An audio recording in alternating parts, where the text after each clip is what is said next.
Hello दोस्तों, स्वागत है आपका हमारे यूट्यूब चैनल में। कंप्यूटर नेटवर्क का जो प्रीवियस ईयर क्वेश्चन था, लगभग 100 क्वेश्चन हमने निकाले थे। उसका 1 से 50 तक का आपको जो है वीडियो मिल चुका था, 1 से 50 तक का। ठीक है, अब हम लोग 51 से 100 तक इस वीडियो में करेंगे। जो लोग जीविका, एईडीयू और ईएमआरएस हो गया कंप्यूटर साइंस का,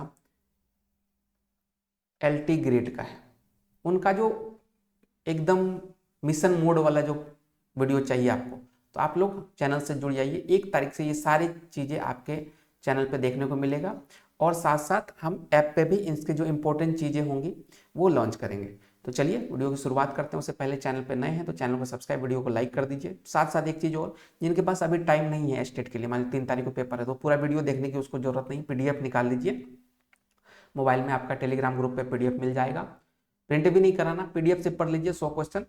तो कंप्यूटर नेटवर्क का एक तरीके से, क्योंकि हम एक्सप्लानेशन जो आप देखिएगा बहुत अच्छे तरीके से यहाँ एक्सप्लानेशन दिए हैं जो कि बुक में आपको नहीं मिलेगा।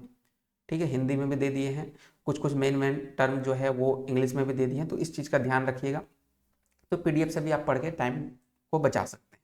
तो चलिए आगे बढ़ते हैं।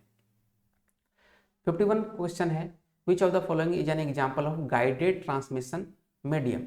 अब गाइडेड क्या होता है, इसका आंसर है ऑप्टिकल फाइबर। गाइडेड क्या होता है कि हमें पता है कि जाना कहाँ है, गाइड है एक तरीके से। अनगाइडेड, यहाँ देखिए, गाइडेड ट्रांसमिशन मीडिया वे माध्यम होते हैं जिसमें सिग्नल भौतिक फिजिकल पाथ से होकर गुजरता है।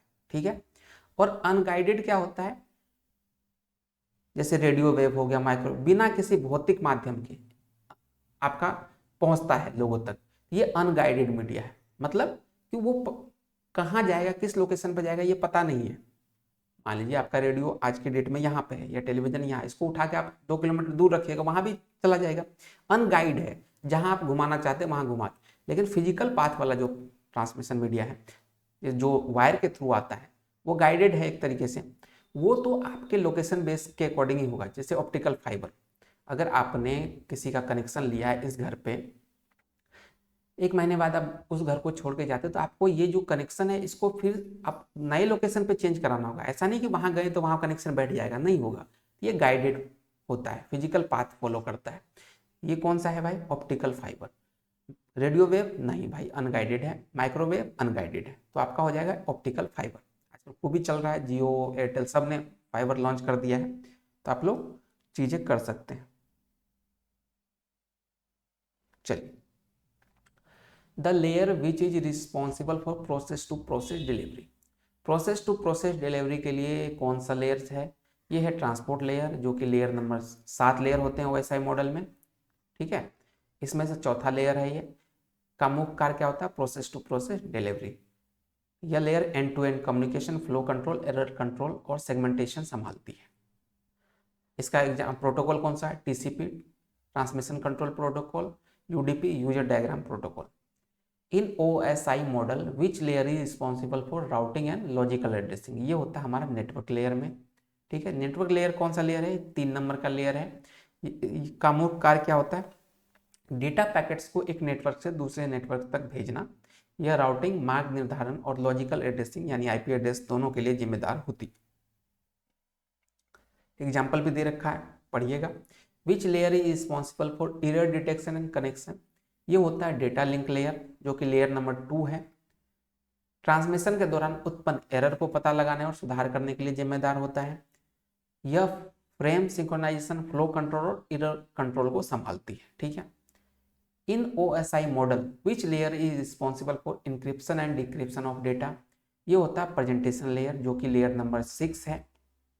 ठीक है, उपयोगकर्ता द्वारा समझने योग्य प्रारूप में बदलने का कार्य करती है। यह डेटा इंक्रिप्शन और डिक्रिप्शन के लिए जिम्मेदार होती है। इसके अतिरिक्त डेटा कंप्रेशन और डेटा ट्रांसलेशन भी करती है। एग्जाम्पल SSL, इसका एग्जाम्पल हो जाएगा सिक्योर सॉकेट लेयर। फिर है निम्नलिखित युग्मों में से कौन सा शेष से भिन्न है। अब देखिए, which of the following pair is different from the rest. जैसे wifi modem, chrome cable, file hard drive, charging cable. अब गौर से देखिए, यहाँ पे क्या हुआ, वाईफाई और मॉडेम आपस में कनेक्टेड है, बिल्कुल कनेक्टेड है। आप मॉडेम लगाइएगा तो वो वाईफाई से कनेक्टेड कर देता है। क्रोम को केबल की जरूरत है क्या? क्रोम क्या है? एक ब्राउजर है। क्या इसको केबल की जरूरत है? नहीं है भाई, ये तो एक ब्राउजर है जो कि आपके पीसी में इंटरनेट के थ्रू चीज़ें आपके सामने लाती है, तो इसको केबल वाला कोई कनेक्शन की जरूरत नहीं है। फिर फाइल हार्ड ड्राइव, फाइल कहाँ स्टोर होता है? हार्ड ड्राइव में। ठीक है भाई, ये भी सही है। चार्जिंग, चार्जिंग के लिए केबल की नीड होती है, ये भी सही है। ये जो है ना क्रोम और केबल, इसका कोई कनेक्शन ही नहीं बैठ रहा है, तो ये हमारा आंसर हो जाएगा बीन, मतलब ये इन तीनों से अलग है। तो सी नंबर जो आंसर है जिसमें कि बी केबल दिया है, ये आपका सही आंसर हो जाएगा। अब यहाँ एग्जाम्पल भी दिए, उपरोक्त युग्म में क्रोम अन्य सभी युग्मों से भिन्न है क्योंकि क्रोम एक वेब ब्राउजर है जबकि बाकी युग्म हार्डवेयर उपकरण या कनेक्शन लेवल है। उस तरीके से भी आप देख सकते हैं। और एक तरीके से केबल लिखा है तो केबल थोड़ा सा अलग ही चीज हो गया, क्रोम में केबल का कोई मतलब नहीं है। फिर है 57 number, how many bits are there in a ethernet address. Ethernet address में 48 बिट का होता है, ठीक है। इथरनेट मैक एड्रेस 48 बिट लंबा होता है, सामान्यतः 12 हेक्साडेसिमल डिजिट के रूप में लिखा जाता है। कैसे लिखा जाता है आप देख सकते हैं, इसमें भी सेमीकोलन यूज होता है और 12 हेक्साडेसिमल डिजिट यहाँ पे आपको देखने को मिलेंगे, आपस में ये कॉलन से डिवाइडेड होता है। डेटा को ऐसे प्रारूप में बदलने की प्रक्रिया जिसे कोई अन्य उपयोगकर्ता नहीं पढ़ सके क्या कहलाती है? ये इंक्रिप्शन कहलाता है। आपने यहाँ से भेजा, मान लीजिए मेरा नाम लोकेश, आप चाहते नहीं है कि बीच में कोई इसको समझ सके, तो आप क्या कीजिएगा, इसको कुछ ना कुछ एक रूल रेगुलेशन के थ्रू इसको इंक्रिप्ट कर दीजिएगा। वो हो जाएगा ARSN, कुछ भी इस तरीके से, ये 2 3 इस तरीके से कुछ भी इसको चेंज कर दिए। फिर ये जहाँ पे पहुँचाना वहाँ पे पहुँचा दिए। वहाँ पे डिक्रिप्शन फॉर्मूला लगा हुआ है, वो क्या करेगा, फिर से इसको चेंज कर, जब वो लोकेशन पे पहुँचेगा वहाँ पे चेंज होगा ये, और ये फिर से लोकेश दिख जाएगा। यहाँ से निकला लोकेश, यहाँ पहुँचा लोकेश, लेकिन बीच में ही क्या था, ये RSN25 इस तरीके से कुछ था, ये इनक्रिप्ट करके भेज रहे हैं। क्यों? क्योंकि बीच में अगर कोई डेटा को हैक वैक भी करना चाहे तो उसको रियल डेटा ना मिलके इनक्रिप्टेड डेटा मिले, ठीक है। फिर है SNMP, simple network management protocol. इसका प्राथमिक कार्य क्या है भाई? ये क्या करता है? नेटवर्क मैनेजमेंट करता है, मॉनिटरिंग करता है। SNMP नेटवर्क डिवाइस जैसे राउटर, स्विच और सर्वर की निगरानी और प्रबंधन के लिए उपयोग किया जाता है, मॉनिटरिंग के लिए उपयोग किया जाता है। 60वां क्वेश्चन है, प्रवाह नियंत्रण यानी फ्लो कंट्रोल का उपयोग किसके लिए किया जाता है? फ्लो कंट्रोल जो होता है ये preventing data loss during transmission. ये कब यूज होता है? डेटा ट्रांसमिशन के दौरान सुनिश्चित करता है कि सेंडर उतना ही डेटा भेजे जितना रिसीवर संभाल सकता है, ठीक है। अब ऐसा नहीं कि सामने वाला का कैपेसिटी है 1 MB डेटा का और यहां से आप 1 GB भेज दिए, तो कैसे संभालेगा? ये पॉसिबल है क्या संभालना? तो उतना ही भेजे जितना कि ये वन टाइम में संभाल सकता है। ये कौन करता है भाई? ये फ्लो कंट्रोल देखता है। फिर है media access control, MAC layer की कौन सी उप परत, sub layer, which sub layer of data link layer manage access the share communication medium. Media access control layer की कौन सी उप परत साझा संचार माध्यम तक पहुंच का प्रबंधन करती है? अब यहां देखिए हिंदी, ये तो मैक एड्रेस ही होता है, यहाँ पे डेटा लिंक लेयर होना चाहिए था, which sub layer of data link layer manage access the shared communication. ये हिंदी से इंग्लिश ट्रांसलेशन में दिक्कत हुआ है। शेयर्ड कम्युनिकेशन मीडियम ये मीडिया एक्सेस कंट्रोल यानी मैक करता है, ठीक है। मैक सब लेयर यह नियंत्रित करता है कौन सा डिवाइस कब नेटवर्क माध्यम का उपयोग करेगा।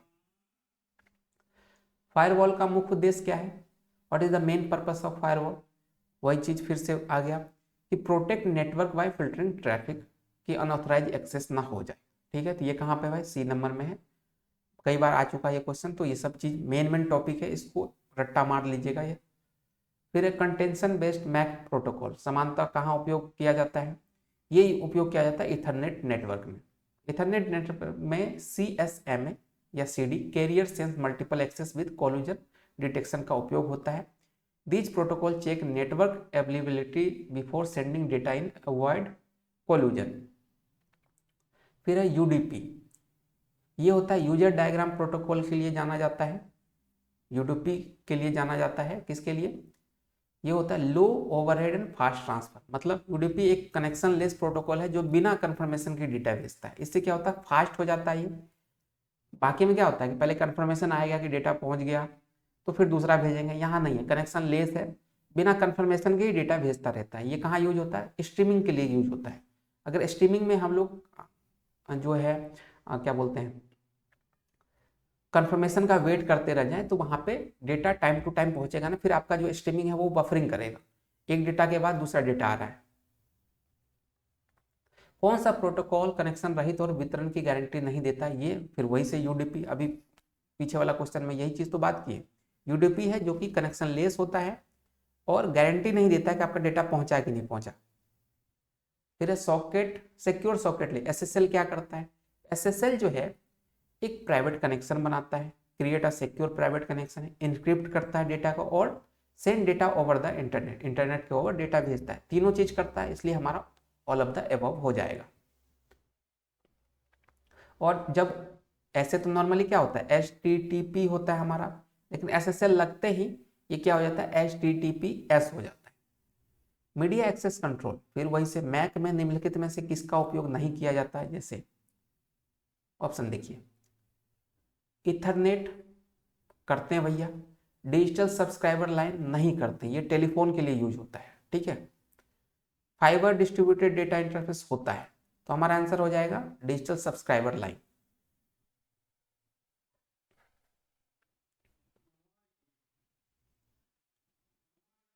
नेटवर्क में अंतर प्रक्रिया संचार के अंतिम बिंदु को क्या कहते हैं? What is the end point of inter process communication access across a computer network is called? ये होता है सॉकेट। सॉकेट नेटवर्क में डेटा ट्रांसफर के लिए एंड पॉइंट होता है जो IP एड्रेस और पोर्ट नंबर पर आधारित होता है, ठीक है। सबसे जो एंड पॉइंट होता है उसको बोलते हैं सॉकेट। इसमें क्या क्या होता है? IP और पोर्ट नंबर होता है। फिर मैक एड्रेस का साइज कितना होता है? अभी थोड़ी देर पहले ही देखे थे, 48 बिट का ये होता है, ठीक है। और हेक्साडेसिमल नंबर में होता है। किस तरीके से? 12 हेक्साडेसिमल नंबर इसमें आपको देखने को मिलते हैं और आपस में ये कैसे होता है? 2 का पेयर होता है और 6 आपको कॉलम बीच में देखने को मिलेगा। फिर 5 कॉलम, क्योंकि 6 अलग अलग नंबर होंगे, दोनों सारे नंबर 2 होंगे। यहाँ देखिए ना, 1 2 3 4 ऐसे 12 आपको हेक्साडेसिमल नंबर है, 2 का पेयर में रहेगा और उन दोनों पेयर के बीच में आपको कॉलम से डिवाइड किया जाएगा। निम्नलिखित में से कौन सी वस्तु भौतिक है? इंटरनेट भौतिक है क्या? फिजिकल है? नहीं है भाई। डेटाग्राम नहीं है, डेटाबेस नहीं है। पॉकेट जो है ना, ये आपका फिजिकल यूनिट है। पॉकेट नेटवर्क पर भेजा जाने वाला डेटा का फिजिकल यूनिट होता है। DNS का मुख्य कार्य क्या होता है? What is the main function of DNS? Domain name system. ये क्या करता है? Translating domain name into IP address, ठीक है। इंक्रिप्टिंग डेटा नहीं करता ये। ट्रांसमिटिंग ईमेल मैसेज नहीं करता। मैनेजिंग राउटिंग पाथ ये भी नहीं करता। ये डोमेन से रिलेटेड चीज है, तो ये सिर्फ डोमेन नेम को IP एड्रेस में ट्रांसलेट करता है। HTTP का पूरा नाम क्या है? Hyper text transfer protocol. Hyper text transfer protocol देख लीजिए। FTP का फाइल ट्रांसफर, आपको एक सीट दिए थे हम जिसमें कि सारा फुल फॉर्म था, तो रट्टा मार लीजिए, बार बार पूछेगा, 4-5 नंबर निकाल लीजिएगा उससे इजीली, और आपको पास होना है, तो ये सब बहुत जरूरी है। फिर SMTP का उपयोग किस लिए किया जाता है? ये होता है सिंपल मेल ट्रांसफर प्रोटोकॉल। जो होता है SMTP किस लिए यूज होता है? ये होता है आपका सेंडिंग मेल के लिए, ठीक है। SMTP ईमेल भेजने के लिए इस्तेमाल किया जाने वाला इंटरनेट प्रोटोकॉल है। इट वर्क ऑन POP3 और IMAP for complete email service. SMTP send करता है और POP3 या IMAP रिसीव करता है। अगर आपको बोले कि मेल रिसीव करने के लिए कौन सा यूज होता है, तो POP3 या IMAP अगर आपको ऑप्शन में दिखे तो इसको मारिएगा। रिसीव सेंड करने के लिए SMTP मारिएगा। फिर IMAP का पूरा नाम क्या है? इसका है इंटरनेट मेल एक्सेस प्रोटोकॉल। यहाँ क्या था, simple mail transfer protocol, send करना है तो ट्रांसफर और रिसीव करना तो access protocol, internet mail access protocol. Internet पर सुरक्षित संचार के लिए कौन सा प्रोटोकॉल उपयोग होता है, ये होता है HTTPS hyper text transfer protocol secure. कब होता है सिक्योर, जब SSL या TLS लग जाता है। आईपी एड्रेस का क्या कार्य है, what is the purpose of an IP address, to identify a device on a network, to store file, to encrypt data, to manage operating system. ये क्या होता है आईपी एड्रेस, क्या करता है, to identify a device on a network, network पे device को identify करने के लिए एक यूनिक आइडेंटिफिकेशन नंबर होता है जिसको कि हम लोग क्या बोलते हैं, आईपी एड्रेस बोलते हैं। ठीक है, इससे हमें पता चलता है कि नेटवर्क में वो डिवाइस कौन सा है जहां पे हमको डेटा ट्रांसफर करना है या डेटा लेना है। आईपी वर्जन 4 एड्रेस कितने बिट का, तो अभी आपको बताए थे 32 बिट का ये होता है, और वो जो होता है आपका आईपी वर्जन 6 128 बिट का होता है। आईपी वर्जन 6 कितने का होता है, 128 का। अभी पिछला क्वेश्चन आप देखे थे। राउटर का कार्य क्या होता है, राउटर जो है connecting network and forwarding packet. Router अलग अलग नेटवर्क को जोड़ता है और डेटा पैकेट को सही मार्ग जो है ना, बेस्ट पाथ सेलेक्ट करके देता है कि इससे तुम जाओ। एक तरीके से आप बस स्टैंड पे खड़े हैं, सबसे अच्छा बस कौन सा है कोई अगर आपको बता दे तो वही एक तरीके से आपका राउटर हो गया, जो कि आपको बताता है कि ये भैया ये बस बहुत मस्त है, आपको टाइमली पहुंचा देगा, बहुत अच्छा सर्विस है। उसी तरीके से राउटर कहता है कि इस नेटवर्क से चले जाओ, ये बहुत अच्छा पाथ है, बेस्ट पाथ है आपके लिए। गेटवे क्या होता है, what does a gateway do, gateway क्या करता है। गेटवे का काम जो है ना, देखिए गौर से एक्सप्लेनेशन में, गेटवे दो अलग अलग प्रोटोकॉल वाले नेटवर्क को जोड़ता है, डेटा को अनुवादित करता है और नेटवर्क का एंट्री एग्जिट पॉइंट होता है। जैसे a gateway connect different network architecture and handle protocol conversation. देखिए यहाँ पे connect to dissimilar network, बिल्कुल सही बात है। ट्रांसलेट डेटा फॉर्मेट, ये भी करता है। Act as an entry exit point of network, ये भी करता है। तो हमारा answer all of the above हो जाएगा। हब क्या होता है, हब जो है एक बेसिक नेटवर्किंग डिवाइस है जो कई डिवाइसों को जोड़ता है और डेटा को सभी पोर्ट पर प्रसारित करता है। ठीक है, it is a central connection point in a LAN but does not filter traffic. ये ट्रैफिक को फिल्टर नहीं करता है, सिर्फ एक सेंट्रल कनेक्शन पॉइंट होता है जहां मल्टीपल डिवाइस जुड़ सकते हैं। तो आंसर हो जाएगा connect multiple computer in a network. Filter करता है क्या, नहीं करता है। ट्रांसलेट करता है क्या, नहीं करता। एनक्रिप्ट करता है क्या, नहीं करता, सिर्फ कनेक्शन बिठाता है। स्विच और हब में क्या अंतर है, देखिए switch send data only to integrated device, hub क्या करता है, ब्रॉडकास्ट टू ऑल करता है। हब सभी डिवाइस को डेटा भेजता है, जबकि स्विच केवल टारगेटेड डिवाइस को डेटा भेजता है। डिफरेंस यही है। ठीक है, स्विच क्या यूज करता है, MAC address to deliver data, क्योंकि स्विच में क्या है, एक टारगेटेड डिवाइस चाहिए उसको कि कहाँ भेजना है, उसके लिए वो मैक एड्रेस को यूज करता है। लेकिन हब क्या करता है, उसको कोई मतलब नहीं है कि कहाँ जाए, उसमें जितने कनेक्शन हैं सबको वो भेज देगा, मतलब ब्रॉडकास्ट कर देगा। चलिए आगे बढ़े। मॉडेम का पूरा नाम क्या है, इसका उपयोग क्या है, what is the full form of modem and its function. Modem का फुल फॉर्म होता है मॉड्यूलेटर डीमॉड्यूलेटर। मॉड्यूलेटर डीमॉड्यूलेटर दो अलग अलग वर्ड है। ये क्या करता है, convert digital to analogue and analogue to digital. अब एक बार हुआ मॉड्यूल किया, मतलब डिजिटल टू एनालॉग कर दिया, फिर डीमॉड्यूलेटर क्या करेगा, एनालॉग टू डिजिटल करेगा। मॉडेम का यही काम होता है। ठीक है, मॉडेम डिजिटल सिग्नल को एनालॉग में और एनालॉग को डिजिटल में बदलता है ताकि कंप्यूटर टेलीफोन लाइंस के माध्यम से संचार कर सके। ब्रिज का उपयोग किस लिए किया जाता है, ब्रिज का नाम ही है पुल बनाता होगा। ये क्या करता है, connecting to LAN segment. Encrypt करता है क्या, नहीं करता। कन्वर्ट करता है सिग्नल, नहीं। फिल्टरिंग नहीं करता, सिर्फ क्या करता है, टू लैन सेगमेंट को कनेक्टिंग करता है। ब्रिज दो समान लैन को जोड़ता है, अनावश्यक डेटा ट्रैफिक को रोकने के लिए पैकेट फिल्टर करता है। ठीक है, यहां क्या था, फिल्टरिंग वायरस, वायरस नहीं करता, अनावश्यक डेटा ट्रैफिक को रोकने के लिए पैकेट फिल्टर करता है। A bridge operate at data link layer forwarding frame based on MAC address के लिए, पर्टिकुलर मैक एड्रेस के लिए फ्रेम फिल्टर करके भेजता है, ठीक है। एक भेजता नहीं मतलब एक कनेक्शन स्टेब्लिश कर देता है कि इधर से ये जाएगा, इधर से वो जाएगा। रिपीटर का मुख्य कार्य क्या होता है? What is the main function of repeater? Repeater जो है कमजोर सिग्नलों को एम्पलीफाई कर देता है। जैसे कोई सिग्नल कमजोर है उसको एम्पलीफाई कर देगा और पुनः रीजनरेट करता है ताकि वे लंबी दूरी तक जा सके। यही इसी का काम है। किसका काम है ये है अपना रिपीटर का काम। तो क्या हो गया आंसर?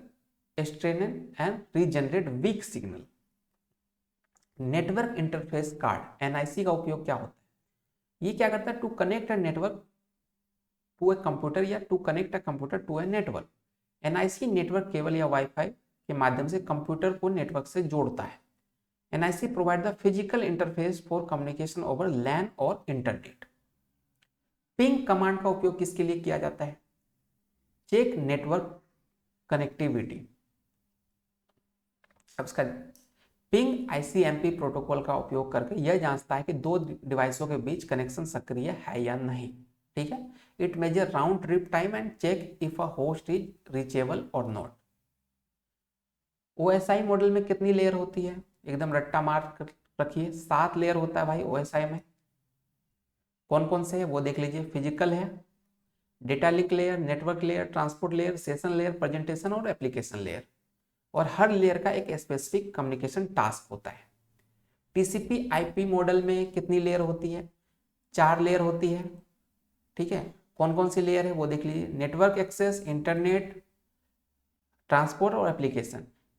ये क्या है? ओएसआई मॉडल जो 7 लेयर था उसी का सिंप्लीफाई फॉर्म है। इसमें क्या होता है कि एक लेयर के अंदर 2 लेयर मिक्स कर दिया, मतलब कि मर्जिंग करके इसको घटा दिया गया, काम सारा वही होता है।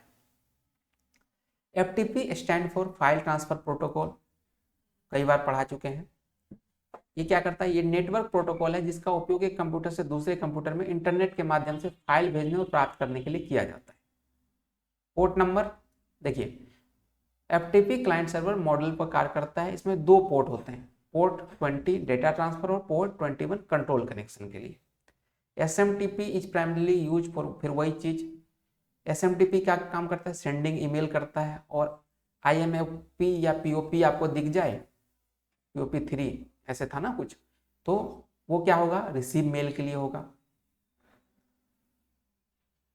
ये है ना पीओपी 3 आईएमओपी, ये रिसीव मेल के लिए होता है। Which one of the following protocol is not used in internet? HTTP use होता है क्या? बिल्कुल होता है। डीएससीपी यूज होता है क्या? होता है। डीएनएस यूज होता है क्या? होता है। तो कौन सा नहीं हुआ? नन ऑफ द एबव हो गया, क्योंकि इसका फुल फॉर्म देख लीजिए। एचटीटीपी का hyper text transfer protocol, web page load करने के लिए होता है। DHCP dynamic host configuration protocol, IP address को स्वचालित रूप से असाइन करने के लिए। DNS domain name system, domain name को आईपी एड्रेस में परिवर्तित करने के लिए, ठीक है। तो तीनों यूज होते हैं, तो हमारा none of the these answer हो जाएगा। फिर unclassified email is called, unclassified जो ईमेल होता है कहा जाता है इसको एक्स्ट्रा मेल नहीं, स्पैम नहीं, जंक मेल, जंक मेल कह सकते हैं हम लोग, ठीक है। अब देखिए वे ईमेल जो अवांछित अनवांटेड होते हैं, जिन्हें उपयोगकर्ता ने नहीं मांगा होता, जो प्राय विज्ञापन या प्रमोशन से संबंधित होते हैं, उसे जंक मेल या स्पैम मेल कहा जाता है। ये मेल अक्सर अज्ञात स्रोतों से आते हैं, उपयोगकर्ता के इनबॉक्स को भर देते हैं, ठीक है। अब स्पैम भी कह सकते हैं, जंक भी कह सकते हैं, but mostly junk he use होता है। स्पैम जो सस्पिशियस मेल होते हैं उसको स्पैम में रखा जाता है। बाकी जो बल्क में आते हैं कि फ्लिपकार्ट भेज रहा है बार बार डेली आपको 2-2 भेज रहा है कि ये ऑफर चल रहा है, वो ऑफर चल रहा है, मैसो भेज रहा है, या कोई सर्वर वाला भेज रहा है, कुछ भी अपना प्रमोशनल मेल जो होता है ना वो जंक मेल में चला जाता है। The HTTP protocol is use for, ये क्या होता है भाई? ईमेल कम्युनिकेशन के लिए होता है? नहीं होता। फाइल ट्रांसफर के लिए? नहीं। वेब ब्राउजर के लिए? बिल्कुल वेब ब्राउजर के लिए होता है ये। अभी कई बार बता चुके हैं तो बार बार एक ही चीज को। द टर्म HTTP, फिर वही चीज हाइपर टेक्स्ट ट्रांसफर प्रोटोकॉल, बहुत बार पूछा जाता है तो एकदम रट्टा मार ही लीजिएगा गुरुदेव। What type of protocol is HTTP? ये कौन सा किस टाइप का है? ये स्टेटफुल प्रोटोकॉल है, ठीक है। HTTP एक स्टेटफुल प्रोटोकॉल है। इसका अर्थ है कि क्लाइंट से सर्वर को भेजा गया प्रत्येक अनुरोध स्वतंत्र होता है। सर्वर किसी भी पिछले अनुरोध की जानकारी को नहीं रखता। हर नई रिक्वेस्ट को एक नया सेशन माना जाता है। When the mail server send mail to other mail server is become SMTP client। जब एक मेल सर्वर किसी अन्य मेल सर्वर को ईमेल भेजता है तो वह उस समय SMTP क्लाइंट के रूप में कार्य करता है। SMTP क्लाइंट को तैयार करके दूसरे सर्वर पर पहुंचाने का जिम्मेदार होता है। ईमेल को तैयार करके दूसरे सर्वर के लिए पहुंचाने के लिए जिम्मेदार हो, जबकि प्राप्त करने वाला सर्वर SMTP सर्वर कहलाता है। जो भेज रहा है वो SMTP क्लाइंट, जो रिसीव कर रहा है वो SMTP server. In the OSI model which layer is responsible for routing and forwarding data pocket? ये होता है नेटवर्क लेयर में, ठीक है। ये कौन सी लेयर है? तीसरी लेयर है। डेटा पैकेट को एक नेटवर्क से दूसरे नेटवर्क तक रूट यानी राउट और फॉरवर्ड करने का कार्य करती है। यह लेयर IP एड्रेस राउटिंग और पॉकेट फॉरवर्डिंग के लिए जिम्मेदार होती है। 100वां क्वेश्चन है, in the OSI model which layer use telnet and FTP protocol? ये होता है हमारा application layer. Application layer OSI model की 7वीं और सबसे टॉप की लेयर है। यह यूजर के सबसे निकट होती है और यह बताती है कि कोई एप्लीकेशन नेटवर्क से कैसे एक्सेस करती है। HTTP, FTP, SMTP, टेलनेट सभी एप्लीकेशन लेयर के प्रोटोकॉल होते हैं, ठीक है। इस तरीके से कंप्यूटर नेटवर्क का टोटल 100 क्वेश्चन जो अपना है वो हमारा कंप्लीट हो गया है। तो 100 क्वेश्चन कर लीजिए। बाकी जो मास्टर वीडियो है आपका वो देखिए, क्योंकि अब टाइम तो है नहीं, वही आपको बचाएगा। और जितना ज़्यादा से ज़्यादा जिस भी सोर्स से आपको MCQ मिल रहा है वो कर लीजिए, पास हो जाइएगा। अभी आपको हाईएस्ट कितना नंबर लाना है? 50%।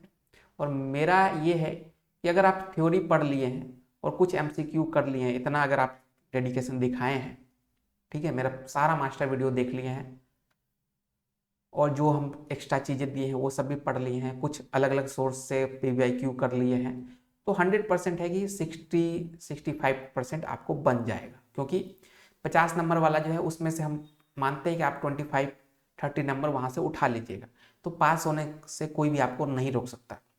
हाँ, जो एकदम ही नींद से जगे हैं, इनको लगता है कि 2 दिन में कर लेंगे, ऐसे फॉर्म भर दिए हैं, तो उनका तो कुछ नहीं कर सकते। लेकिन जो थे ग्रुप में जुड़े हुए हैं, जो 2000 लोग हैं अपने ग्रुप में, और चैटिंग वाले में 500, डिस्कशन वाले में, उम्मीद है कि वो लोग पास तो होंगे ही, ठीक है। और फिर वो TRE की तैयारी भी जी जान से ही करेंगे। तो TRE के लिए हम खुद भी एकदम जी जान से आप लोगों के साथ लगे रहेंगे। तो चलिए मिलते हैं एक नए वीडियो में। कंप्यूटर नेटवर्क खत्म हो गया, अब कोशिश करेंगे कि IoT, क्योंकि यहाँ से नंबर आप उठा सकते हैं, 2-3-4 क्वेश्चन अगर आपको मिल जाए तो नंबर आपका बढ़ा देगा। IoT हो गया, AI हो गया, क्योंकि लेटेस्ट ट्रेंड है ये सब। तो ये सब आपको, इसका MCQ छोटा छोटा वीडियो बनेगा, ये भी आपको मिल जाएगा। और एक DBMS का हम डाल देंगे, क्योंकि DBMS, ये 3 वीडियो और आपको देखने को मिलेगा। इसके अलावा मान लीजिए CN आपका हो ही गया, कंप्यूटर नेटवर्क, बचा क्या क्या आपके पास? अगर देखा जाए तो डेटा स्ट्रक्चर हम करा ही चुके हैं और आपका डिजिटल इलेक्ट्रॉनिक करा ही चुके हैं। तो लगभग जो मेन था वो आपका करा दिए। अब सॉफ्टवेयर इंजीनियरिंग का इतना टाइम है नहीं, आप PYQ देख लीजिएगा। OS का भी करवा सकते हैं, लेकिन उतना टाइम नहीं है। OS में आप कंफ्यूज भी होइएगा। तो हम तो ये कहेंगे कि जितना ये सब कराए हैं और या प्रीवियस ईयर क्वेश्चन आप देख रहे हैं तो बहुत अच्छी चीज़ है, हो जाइएगा पास। लेकिन TRE में इससे काम नहीं चलेगा, TRE में आपको ज़बरदस्त तैयारी करनी पड़ेगी। बाकी कुछ लोग कहेंगे कि अभी पहले ये तो पास हो जाए तब TRE। देखिए, जो पढ़ने वाले हैं उनको कॉन्फिडेंस है वो पास होंगे ही। जो बस सो के निकाले हैं अपना टाइम और बस कमेंटबाजी करने से निकाले हैं, उनका तो कुछ नहीं हो सकता, ठीक है। उसका कोई गारंटी नहीं ले सकता। कोई अगर आपको गारंटी देता है तो बस आपको ठग रहा है और कुछ नहीं, ठीक है। चलिए मिलते हैं एक नई वीडियो में।